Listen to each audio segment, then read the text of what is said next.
you are looking for quick tips to improve your Soulstone Survivor gameplay, then you have come to the right channel. This first step guide helps you for your first win.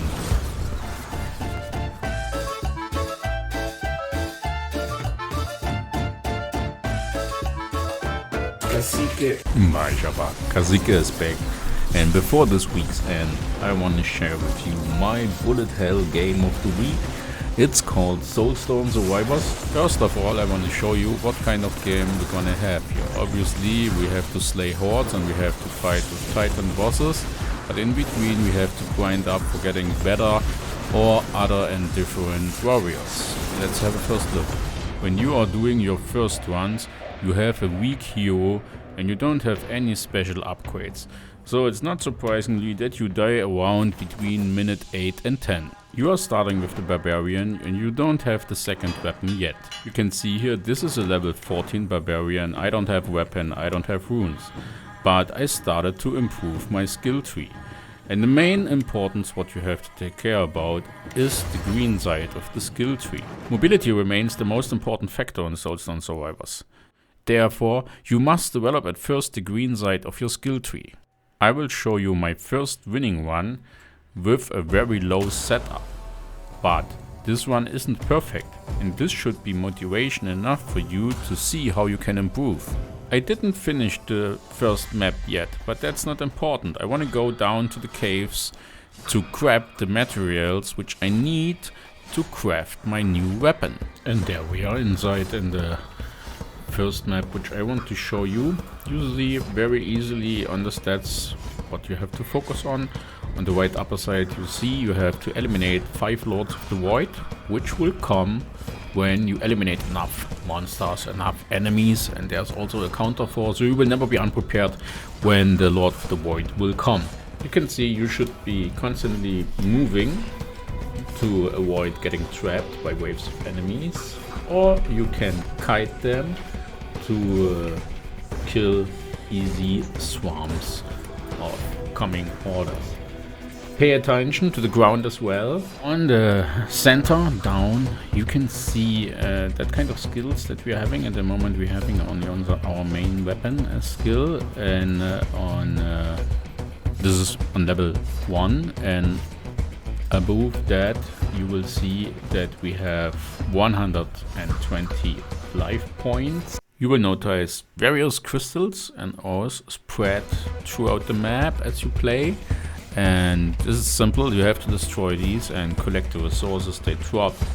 And they are vital for unlocking characters, for upgrading, for unlocking runes, crafting weapons, and also for getting experience points of your current character that he is able to develop.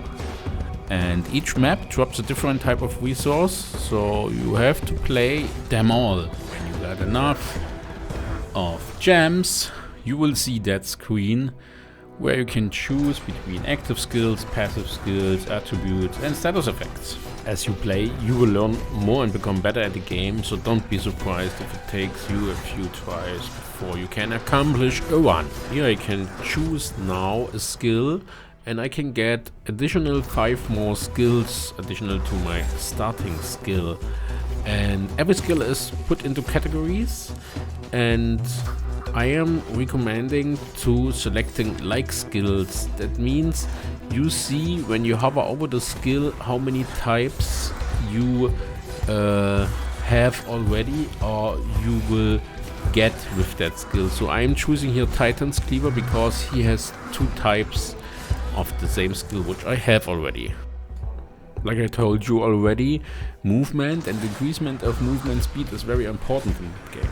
So that means when you see this power as option to choose, you should select it only if you get a really much more better, stronger power which increases your weapons or whatever.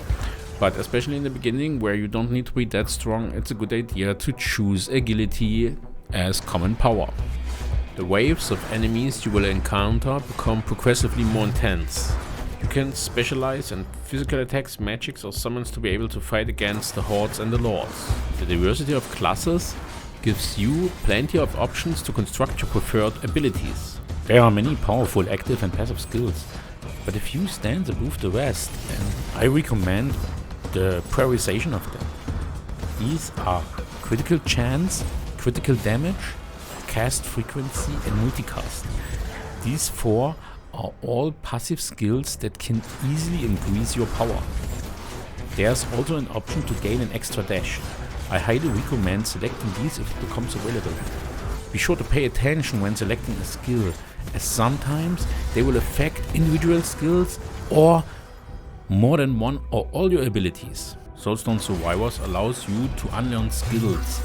You can do this also in the middle of a run, and you have at least respect the abilities in your skill tree.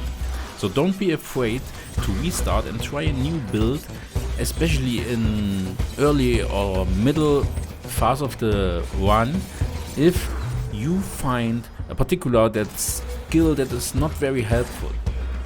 So it can be better to restart with a new skill instead of pumping upgrades into a weaker skill or one skill which doesn't suit your build.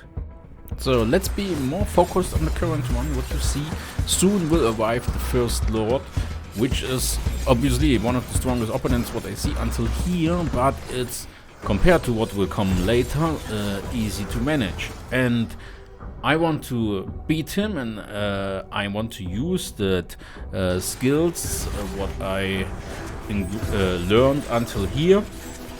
And you see my build is running in a way of being a bomb build. And in this map we are collecting the resources which I need to craft the second weapon of the Barbarian. Alright, this should give you a short overview and introduction into that game, Soulstone Survivors. And for you as a beginner, you should watch until the end of the run. I will not comment now every of my decisions, because first of all, it's not a perfect run. Second of all, you can see how you can change your decisions, and now just enjoy it. Write me down in the comments if you come from my Project Lazarus tutorials, or if you would like to hear more tutorials, because I think I'm gonna start a series about Soulstone Survivors.